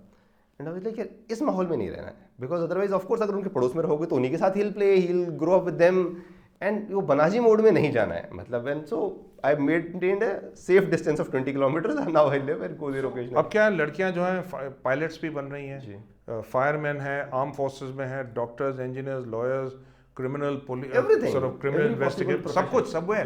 तो एंड जो आज के नौजवान हैं उनकी लाइफ में, उनके स्कूल में, उनकी अपब्रिंगिंग में, उनकी फैमिली में nothing prepares them to handle this new girl. तो वो बौखलाए, वो उनको समझ में नहीं क्या करूं। तो ये जो दाढ़ी बनाना है, it is one show cover it up. आपने बोला ना कि आजकल के जो मेन जो हैं वो औरतों की तरह बनते जा रहे हैं। पॉलिटिकली इनकरेक्ट है लेकिन ये सही है। हमारे बास्केटबॉल कोच जो थे उनको वो बोलते देखो अभी मैं रिसेंटली मिला था, हम खेलने गए थे उनके, तो जो उनकी करंट स्कूल टीम है उसके साथ हम खेले, उनको हरा दिया हम। लाइक 55 साल के लोगों ने 18 साल के। तो मेरे कोच जो है बोलते देखो उनकी टांगे जो, उनकी कलाइयाँ देखो औरतों जैसी है, और टांगे देखो कीर्तन कर रही है। वो तो नॉर्थ इंडियन थोड़ा रफ है ना, वो प्रीवियस जनरेशन के आदमी। Plus women can get away with many things that main can not. The reverse is also true in many cases, but जैसे कि मान लो मुझे मेरी दोस्त हैं लेडीज़, कॉर्पोरेट वर्ल्ड में लीडर्स हैं, जो बोलती है समर मैं लड़की के साथ कभी काम नहीं करूँगी, मुझे अपनी टीम में कोई लड़कियाँ नहीं चाहिए। तो मैंने बोला कि देखो औरत होकर के आप ये बोल रहे हो, आपको कुछ नहीं बोला। Exactly. अगर मैं आदमी होकर ये बोलता कि मुझे लड़कियां नहीं चाहिए, I would have been roasted in social media. तो it's tough times, it's complicated times, but अब मतलब सर्टन ट्रूइज्म्स ऑफ लाइफ, उसको लेकर आप चलो तो मतलब थोड़ा समय के साथ बदलो, पर अपने आप को इतना मत बदलो कि आप आईने में देखो तो अपने आप को पहचान ना पाओ। और लास्टली आपने फिटनेस वगैरह की बात में की, देखो वो रॉजर फेडरर के जो कोच हैं उनका मैंने एक बहुत बड़ा इंटरव्यू पढ़ा था कि उन्होंने, और पिछले 30 साल से उसके कोच रह चुके हैं, उन्होंने कहा कि भाई फेडरर को, जब फेडरर टीनेजर था, जिस प्रकार से मैं उसकी ट्रेनिंग करता था, जब वो अर्ली 20s में पहुंच गए वो ट्रेनिंग बदल गई। मिडिल 20s में, late 20s, early 30s, middle 30s, late 30, 40 की उम्र में तो जाकर के फेडरर रिटायर हुए। इसे थ्रू आउट द उसकी पूरी ज़िंदगी में जिस प्रकार से मैंने फिटनेस और ट्रेनिंग की वो बदलती गई है, क्योंकि शरीर बदल रहा है जी। मसल पावर पीक होती है, फिर डिक्लाइन होती है, रिकवरी ज़्यादा चाहिए। अब जैसे कि हमारी उम्र में अगर चोट लग जाए तो 1 महीना, मतलब जैसे कि कट हो गया तो 18 साल की उम्र में तो 3 दिन में गायब, या 1 हफ्ता 4-5 दिन में गायब। अब 59 की उम्र में मुझे 1 पूरा महीना लगता है उसको गायब होने में। ठीक तो 3-4 दिन में हो जाती है, बट वो निशान गायब होने में, खुरन निकलने में। आदमियों का क्या है ना Shamsher, we have to make peace with the decline of our physical ability. और उस क्या है कि बिकॉज पॉपुलर कल्चर में ये दिखाया जाता है आदमी को सुडौल होना चाहिए, मसल होनी चाहिए। भाई आपको ये सलमान, शाहरुख, आमिर, सबके सब साले, it is impossible to do have that six pack. भाई मैं ज़िंदगी भर मैंने स्पोर्ट्स किया है, वर्कआउट किया है, मतलब कुछ प्रोटीन शेक वगैरह कुछ नहीं, प्रोटीन शेक लोग it is so bad on your kidneys. तो अब वो जो 3 महीने में उसने सिक्स पैक बना लिया, हाउ इज इट पॉसिबल? पूरा इंजेक्शन, फैट स्ट्रिपर, एंड कहीं ना कहीं तो शरीर पर वो इफेक्ट होगा। बट ठीक है, मैं समझ सकता हूँ कि भाई वो इस एक ऐसे प्रोफेशन में जहाँ उनको करना वो या जहाँ उसको वैसा लगना पड़ता है। बट रियल लाइफ में देखो, जिनके मसल्स होते हैं, they are not very strong. In fact body builder से आप बात करो, कंपटीशन के समय में आप उनको ऐसे उंगली से फेंक दो तो नीचे गिर जाएंगे, क्योंकि पिछले 3 दिन से पानी एक बूंद नहीं पिया उन्होंने, ताकि सारा फैट स्ट्रिप हो जाए और मसल ज़्यादा दिखाई दे। पूरा पेंट ब्रॉन्ज पेंट लगा रखा है। उनकी बीवियों से बात करो, होटल रूम में जो सोते हैं प्लास्टिक की बड़ी शीट लगाते हैं और बीवी पेंट करती है उसको, बॉडी को। और क्योंकि आप कुछ खा नहीं रहे हो तो मुंह में से बदबू आ रही है पूरे समय, हाई प्रोटीन फूड खाते हो तो मुंह से बदबू आती है, बॉडी में से मतलब उस समय जब ये मिस्टर यूनिवर्स वगैरह के कॉन्टेस्ट जीतते हैं, उससे कमज़ोर आदमी नहीं देखोगे आप, मतलब ऐसे उंगली से पुश करोगे तो फेंट हो जाएंगे वो। काफ़ी लोग तो ऐसे हैं कि भाई जीतते ही सीधा हॉस्पिटल में आईसीयू में घुस जाते हैं, क्योंकि इतना सैक्रिफाइस करना पड़ता है उनको। तो फिटनेस जो है वो मसल्स के बारे में नहीं है, पहले तो यहाँ से शुरू होती है, और आपको मतलब वक्त और समय के साथ बदलना है। Most importantly, listen to your body. आपकी शरीर आपको बताती है। मेरा लेटेस्ट फेवरेट है ट्रिगर्स। तो बंगाल में एक जोक है कि आप कैसे बताते हो कि भाई सर्दी का मौसम आ गया है। कैसे बताते हैं? जब कोकोनट ऑयल फ्रीज हो जाता है तो भाई वो है कि सर्दी का मौसम आ गया। अब दूसरी चीज़, जैसे राजस्थान में आप कैसे बोलो कि गर्मी आ गई है, कपड़े 2 घंटे में सूख गए, धोने के बाद कपड़े 2 घंटे में सूख गए, तो मतलब मौसम बदल रहा है। या 2 पर पंखा चला रहे हो लेकिन थोड़ा पसीना आ रहा है तो 3 पर चला दो, मतलब वो सेंस कर सकते हो। कभी कभी आपको ये भी लगता है कि भाई कुछ हम चीज़ें खाएं तो मेरे साथ अग्री नहीं करता है, रात को चने खा लिया, बदहजमी आ गई। That these are the easy ones I am telling you. External trigger कि भाई मौसम होना, स्किन खुश्क हो जाना, कुछ खाना जो है आपके साथ अग्री नहीं करता है, जैसे कि भाई कोई लोग हैं कि रात को राजमा नहीं खा सकते हैं जी, वो गैस हो जाती है रात को, या चने नहीं खा सकते हैं। कोई लोग ऐसे हैं कि भाई ब्रेड ज़्यादा खा ली तो कॉन्स्टिपेशन हो जाता है। बट आपको ये मालूम है, आप शरीर आपका बोल रहा है, फिर भी आप शरीर को की बात नहीं सुन रहे हो। But the third level of trigger which is the most important, कि आपका इमोशनल और साइकोलॉजिकल रिस्पॉन्स कुछ ट्रिगर्स का क्या होता है। तो माँ कुछ उंगली करेगी आपको, आप भड़क जाओगे, वाइफ कुछ उंगली करोगे भड़क जाओगे, बच्चा उंगली करेगा भड़क जाओगे। Why don't you recognize that as the trigger? हालांकि 2 सेम चीज बोलोगे तो आप नहीं भड़कोगे। हाँ, तो मान लो जैसे कि आप दिन भर काम किया है, वाइफ आकर बोल रही हो काम ही करते रहोगे क्या, मेरे साथ भी कुछ वक्त बताओ, तो आप बोलते भाई काम किसके लिए कर रहा हूँ मैं, अपने लिए तो थोड़ा के तुम दोनों तुम्हारे लिए कर रहा हूँ। तो या तो तुम बोल सकते हो हाँ हाँ अभी आ रहा हूँ, या बोल सकते हो चिल्लाकर बोल सकते हो कि किसके लिए काम कर रहा हूँ मैं। तो वो ट्रिगर क्या है आपका? जैसे मेरी माँ जो है, हमने उनको बोला था कि भाई आप जयपुर बेच करके, घर वर सारा बेच करके, नहीं बॉम्बे या बेंगलोर, बॉम्बे छोटे भाई के साथ, क्योंकि छोटा भाई सेपरेटेड है तो कोई बहू नहीं है तो और एडवांटेज है। सब कुछ हो गया, यहाँ ग्राहक मिल गया जो मार्केट से 20% ज़्यादा पैसे देने को तैयार है, 100% वाइट, मेरी कज़न ही है जो अमेरिका से वापस इंडिया आ रही, सब कुछ रेडी। भाई ने अपना घर बेच करके नया घर ले लिया, 4 बेडरूम का पूरा बना दिया सब कुछ दिया। माँ ने बोल दिया मैं नहीं जा रही। अच्छा मैं नहीं जा रही, अच्छा मैंने ये प्लान था कि सारा घर बेच करके जितना पैसा है माँ का फिक्स डिपॉजिट म्यूचुअल फंड में डाल दो, तो माँ को जिंदगी, मैंने ही बोला, हमने सारा कैलकुलेशन किया, माँ अगर आप 20 साल भी रहोगे ना तो जिंदा 83 किया माँ, unlikely you will live but even if you do your money will outlive you. नहीं मुझे नहीं जाना। सारी बात हो गई, सारा एग्रीमेंट वगैरह साइन हो गया, सबसे माफ़ी मांग करके बोला ठीक है आप खुश हो जयपुर में, आप यहीं रहो। आज सुबह उठकर बोलती है मुझे मेरे पास पैसे नहीं, मैं ज़िंदगी कैसे जीऊँगी। तो मैं बोला जब ये बात हुई थी 3 महीने पहले और हमने बोला था कि आप घर बेच दो ना, आपके पास इतना पैसा हो जाएगा कि आप ज़िंदगी भर में नहीं खर्च करो। Now it is a trigger for me. तो या तो मैं चिल्लाकर बोल सकता हूँ आपने मेरी बात नहीं मानी इसलिए मैंने इग्नोर किया, मैंने कुछ नहीं किया। That is a very like एक हिपोक्रेसी है सोसाइटी में, इन ए सेंस कि मतलब hypocrisy is a little negative word in that sense, but एक है कि मतलब जैसे बेसिक सेंस में देखो तो everybody is like everybody wants to watch romantic movies, but the moment आपके बच्चे ने किसी से प्यार कर लिया तो आप रेबेलियस हो जाते हो कि ऐसे कैसे कर लिया। आज मेरी एक बचपन के दोस्त का जन्मदिन है और उसके और हस्बैंड दोनों बहुत सिटी बैंक में थे, हस्बैंड डेली केयर में भी थे, बहुत पैसा बनाया और नाम नहीं बताऊंगा लेकिन बहुत करप्ट भी हैं।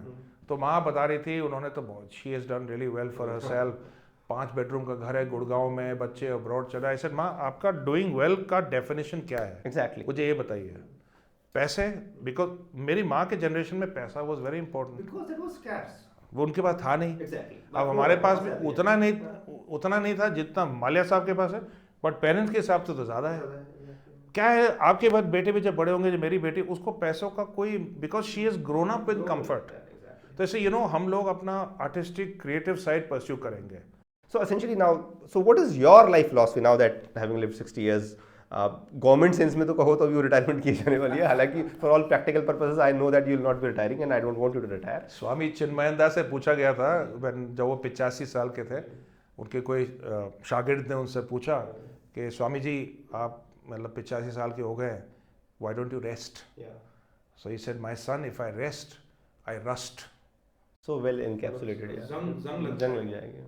मैं तो ये बोलता हूँ सबको जिंदगी के आखिरी दिन तक काम करना चाहिए, because purpose, it is not work that kills you but lack of work. Purpose is very important कि भैया पलंग से उठ करके हर सुबह why do get out of bed, what is your purpose? एक ही गाय की आपने बात की। तो मैं ये कहता हूँ if I were in UB I would have retired now.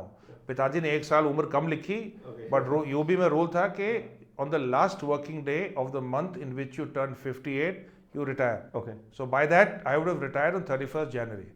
Now if I had stayed at UB, मेरे पास होते 10-12-15 करोड़ रुपए लेकर के मैं रिटायर होता। अब मैं सोचता कि यार पेपर में 58 का हूँ, 58 में, और रियलिटी में 59 का हूँ। अब मैं क्या करूँ? पैसे है, अभी 25 साल जिंदगी मिनिमम बाकी है। अब मैं, और इस साल की इस उम्र में कुछ अपना खुद शुरू करना उतना मुश्किल है। I am not saying it's नामुमकिन। अभी मेरी एक दोस्त Anisha Singh, x city bank, उसने पोस्ट किया 91 साल की औरत ने केटरिंग बिजनेस शुरू किया, अब वो 97 साल की है, 6 साल में कुछ 200-300 करोड़ का केटरिंग बिजनेस शुरू हो गया।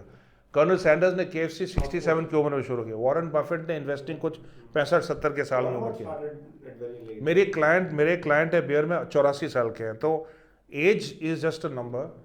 बट मैं ये सोचता हूँ कि भाई थैंक गॉड मैंने 5 साल, 5.5 साल पहले कुछ शुरू किया, क्योंकि अभी मुझे फ्रीडम है, फ्लेक्सिबिलिटी है, और मैं अलग अलग, my personal and professional growth in the last 5.5 years is something जो मैं अगर किसी नौकरी में लगा रहता मुझे कभी नहीं मिलती। जिस प्रकार के सेक्टर्स में मैंने काम किया, जिन लोगों से मिला हूँ, जिन जगह गया हूँ, जिस प्रकार के असाइनमेंट्स मैंने किए हैं, I am a much more complete professional and person today than 5.5 years ago। पैसा नहीं है मेरे पास उतना जी, लेकिन रेपुटेशन है, लोग मुझसे काम चाहते हैं। अभी पिछले 2 दिन में जयपुर में बैठे हुए 3 नए असाइनमेंट मिल गए। मतलब कहीं कोई सज्जन तो सोच रहा है कि भाई ये बंदा ठीक है। और मैं मजाक के तौर पर बोलता हूँ कि भाई बहुत सालों के लिए मुझे बहुत सारे पैसे मिले उनके साथ नौकरी करने के लिए जो मुझे पसंद नहीं थे। अब पैसे नहीं है, पर एटलीस्ट जिनके साथ नौकरी करना है वो तो वो मैं चूज करने दो, वो मैं चूज कर लूँ, ताकि मैं, और भगवान की दया से मुझे बहुत अच्छे क्लाइंट मिले हैं जी। और सबसे बड़ी बात है मैं अगले 10 साल तक काम कर सकता हूँ, अगले 15 साल तक, जब तक मैं फिट रहूँ मेंटली एंड फिजिकली, और जब तक मैं अपने आप को अपडेट करूँ। आसान नहीं है शमशेर, बहुत मेहनत करनी पड़ती है। मतलब मैं रोज मिनिमम 100 पेज तो पढ़ता हूँगा, अखबार, news, marketing, business, economy, politics, art, commerce, culture, consumer वगैरह। नो चॉइस, बिकॉज आप कॉम्पीट कर रहे हो किसी 30 साल के उम्र, बट आपके पास कुछ चीज़ है जो उसके पास नहीं है, विच इज लाइफ विजडम वगैरह वगैरह। अब देखिए इस टॉक के लिए नॉर्मली मैं हमेशा प्रिपेयर करता हूँ, बट दर्शक को मैं बता रहा हूँ कि मैंने प्रिपेयर नहीं किया। डिस्पाइट मल्टीपल फॉलोअप्स मैंने सर को क्वेश्चंस नहीं दिए, एंड दैट वाज इंटेंशनल। वैसे मैं बता दूं, I was kind of avoiding it जानबूझ के, मैं सर को बुरा ना लग जाए तो नहीं। अब मुझे समझ में, मैं आज सुबह भी सोच रहा था कि शायद स्पॉन्टेनियस होना ही बेस्ट है, बिकॉज तो सो वही बात होती है कि I can work for the next 10-15 years। अपनी कंसल्टिंग बिजनेस में कोई रिटायरमेंट एज नहीं है। मेरे जितने कॉलीग्स अब रिटायर हो गए हैं, बहुत सारा मुझसे कहीं ज़्यादा पैसा है, and they have no purpose in life. वो सब सुबह उठता है, उसको समझ में नहीं आता मैं क्या करूँ, किस चीज़ पर पैसे खर्च करूँ, या किस चीज़ पर टाइम स्पेंड करूँ, सबसे मोर इम्पोर्टेंट किस टाइम पर स्पेंड टाइम, वही तो है ना। आप देखिए, और मेरा एक दोस्त है जो मेरे से सीनियर है, बैंगलोर में रहता है, मेरे स्कूल और कॉलेज के दोस्त हैं, तो उन भी arm forces air force officer son, and वो मलयाली है। उन्होंने मुझे बोला था कि बहुत अच्छा किया तुम, बोला कि पहले 3 साल तुम बहुत स्ट्रगल करोगे, उसके बाद तुम इतना पैसा कमाओगे जितना यूबी में कमा रहे थे उससे ज़्यादा कमाओगे। तो मैंने बोला यार okay, thank you very much. अब उसकी भविष्यवाणी सच होती अगर कोविड नहीं आया होता। कोविड की वजह से प्लस पिताजी मेरे गुजर गए, तो 1 साल उसमें मेरा मेंटली समवेयर, तो 3 नहीं करीब 4.5 साल लगे। 4.5 भी नहीं, आप देख लो 19 हाफ ऑफ 18 19 20 21 22, हाँ 4.5 साल लगे पिछले। आप ये सोच ली दिसंबर 22 से, but it has taken 4.5 years। And इसमें यह है, अब मे बी एक दिन हम केवल कंसल्टिंग में करेंगे, I had to start from scratch again. आपको अपना ईगो छोड़ना है, you have to leave that, और यू विल नोटिस, आप क्योंकि आपने रिसर्च की है, मैं अपने करियर के बारे में कभी नहीं बात करता, कभी नहीं। कुछ लोग ऐसे, मैंने यूबी में ये किया, किंगफिशर में, अगर आप स्पेसिफिकली पूछोगे तो मैं बताऊंगा, अपने आप में कभी नहीं बोलूंगा, because it is the worst thing to do and people are not interested. और जैसे कि मैं बहुत पब्लिक स्पीकिंग करता हूँ, तो मैं हमेशा टॉपिक पर बोलता हूँ। मैं ये नहीं बोलूंगा कि किंगफिशर में मैंने क्या किया, यू नो हाइनिकन के लिए मैंने क्या, नो, दैट्स वेरी एरोगेंट। जो आपको सुनने आया है, वो टॉपिक के बारे में सुनने आया है, वो ये नहीं चाहता है कि आपने क्या किया। अगर उसमें दिलचस्पी तो सीधा आपसे पूछेगा। So even public speaking is an art. In fact, public speaking at some point in time, I'll definitely like to engage with you again. It's an art. I've seen your TED talk and the way you communicate. And essentially, it's a hallmark of, rather, it's a very necessary personality trait of a leader. So we'll end it with one last question, and that is, what is your life philosophy like? As in, like, what is a life well lived as per you? At this stage of life, of course, it will evolve with time. In the future, maybe you might have different thoughts. Yeah. सच बोलूँ तो अभी भी मैं उसको discover कर रहा हूँ, because आप जिंदगी से क्या चाहते हैं वो बदलता रहता है। Exactly. हाँ. अब मैं बदलता रहना चाहिए. हाँ, बदलता रहना चाहिए। Otherwise, what is the purpose of living? मतलब, if you are not evolving. Muhammad Ali, the greatest boxer and probably the greatest sportsman in modern history, उन्होंने ये कहा था, if a man at 70 has the same views that he had at 20, he has wasted 50 years of his life. Which is so beautiful. I haven't heard this thought, but this like phrase, but my thoughts, yeah. तो मतलब मैं चाहता हूँ कि भाई मैं physically fit रहूँ जिंदगी भर, और जब भी मैं जाऊँ मैं अपनी नींद में जाऊँ। आई डोंट होपफुली मैं हॉस्पिटल में सफ़र नहीं करूँ, ट्यूब्स घुसे हुए सब। मैंने अपनी बेटी को बोला है कि अगर कुछ हो गया तो तुम प्रॉमिस करो, मुझे वादा करो कि तुम अस्पताल में नहीं छोड़ दोगे मुझे। तो मतलब हिंदी में कहावत है, पहला सुख निरोगी काया, दूजा सुख पास में ओ माया। उसके बाद थोड़ा पॉलिटिकली इनकरेक्ट हो जाता है, मतलब तीजा सुख पतिव्रता नारी, 14 सुख आज्ञाकारी पुत्र, सब थोड़ा, और maybe it's the other way around, but it gets a little patriarchal. But the first two, पहला सुख निरोगी काया, दूजा सुख पास में ओ माया. So I want to remain happy, healthy, मतलब all my life. I want to go like this peacefully. अभी मैं किसी से बात कर रहा था, उनके फादर क्रिकेट देखते देखते गए। मैंने बोला कितने धन्य हैं, मतलब कि he did not suffer, he did not, जाने का तो दुख होता है, but ऐसे चले गए। तो so I want to go like this. मैं बहुत जगह ट्रैवल करना चाहता हूँ। मैं अपनी बेटी को स्वस्थ, खुश और कामयाब देखना चाहता हूँ। मैं जानता हूँ एवरी पेरेंट्स ड्रीम। मैं चाहता हूँ, मेरी माँ है, मैं चाहता हूँ कि जब भी वो जाए वो बिना दर्द के जाए, और मैं चाहता हूँ कि मुझे मीनिंगफुल काम मिलता रहे, और चाहे पैसे उतने इम्पोर्टेंट नहीं है, क्योंकि मैं कभी बोलता नहीं हूँ, मेरी वाइफ जो है बीकानेर रॉयल फैमिली से है, तो जब उनकी माँ जाएंगे तो उनको बहुत मिलेगा। तो मतलब इतना मिलेगा कि 2-3 जन्म में नहीं ख़त्म कर सकते हो। तो इट डज। और वैसे भी मेरे खुद के कुछ खर्चे है ही नहीं, ना मैं दारू पीऊँ, सिगरेट पीऊँ, पार्टी पीऊँ, कुछ नहीं करता हूँ मैं। तो और मैं यह चाहता हूँ कि जितने ज़्यादा से ज़्यादा लोग, इनफैक्ट मोस्टली मेरा अब वही मेरी कोशिश है शमशेर के, ज़्यादा से ज़्यादा लोगों को की मैं मदद कर सकूँ। मैं कभी नहीं बोलता हूँ, लेकिन 100 लोगों को मैंने नौकरियाँ दिलाई हैं, स्कूल के एडमिशन, कॉलेज के एडमिशन, गाइडेंस, एडवाइस, काउंसलिंग, 5-6 लोगों को ज़िंदगी में सुसाइड करने से बचाया है। तो मैं सोचता हूँ कि यही मेरा रिवॉर्ड है। और जो लोग मुझे वापस फ़ोन करते बोलते हैं सर आपने मेरी ज़िंदगी बदल दी, आपने मुझे मेरी जान बचा ली, मैं आपको कैसे वापस पे करूँ। मैं बोल आप नहीं कर सकते हो, लेकिन आप इतना वादा करो कि आप किसी और की मदद करोगे। वो इंग्लिश में बोलते हैं ना, पेड फॉरवर्ड। या अगर मैंने आपके लिए कुछ किया है तो आप किसी और के लिए कुछ करो। तो हाँ sir, 100% I will do it. और मैं ना अपने सिर्फ अपने मतलब दिल पर हाथ रख कर ये बोल सकता हूँ शमशेर के मेरे कोई दुश्मन नहीं है। You will never find anyone who has anything bad to say about me. आप मेरा पुराने बॉसेस, पुराने कॉलीग्स, मेरे रिलेटिव्स वगैरह कोई, बट मैंने बहुत मेहनत की है, बहुत कोशिश की है, लेकिन उसमें एक चीज़ और भी है, थोड़ी सी दूरी रखना ज़रूरी है जी। बिकॉज आपने जो रिलेटिव्स का ना, मुझे ऐसा लगता था कि यार ये अचीव कर पाना बहुत बड़ी अचीवमेंट है। मैं बताऊं क्यों। मैं किसी के बिजनेस में दखल अंदाजी नहीं करता, बेगानी शादी में अब्दुल्ला नहीं बनता, और थोड़ी सी दूरी रखना ज़रूरी है। और जब बात करो, मीठी बात करो, अच्छी बात करो, खुशी की बात करो। मैंने तो ये सोच लिया है कि भाई जब मैं यहाँ आता हूँ मैं तो माँ को सुबह से शाम हंसाता रहूँगा बस। कितने साल रह गए उनके, और मैं ऐसा नहीं था। मैं काफ़ी नेगेटिव और पेसिमिस्टिक टाइप आदमी था, और अब मैं बदल गया हूँ। और मैं बोलता हूँ कि भाई ना तो मैं खुद भी पॉजिटिव बनूंगा पिछले 20-30 सालों से, और लोगों को भी पॉजिटिव। जैसे मैं आपके यहाँ आया तो आपके घर में भी आपको लगा हो कि कोई भाई पॉजिटिव एनर्जी आई है। This I was not always like this, I have worked to become like this. Because जब मैंने देखा और लोग जो नेगेटिव हैं, जो पूरा अपनी एनर्जी ले जाते हैं, मेंटल एनर्जी ले जाते हैं आपसे, I said I don't want to be like that. And I would like people to remember me by saying that he was a great guy. उसने बहुत मदद की, and you know he was I think to be a good human being is the my single most important thing. That is my, but 10 years from now maybe, हो सकता है 10 साल के बाद आप मुझे इंटरव्यू करें तो मैं कुछ और बोलूँ।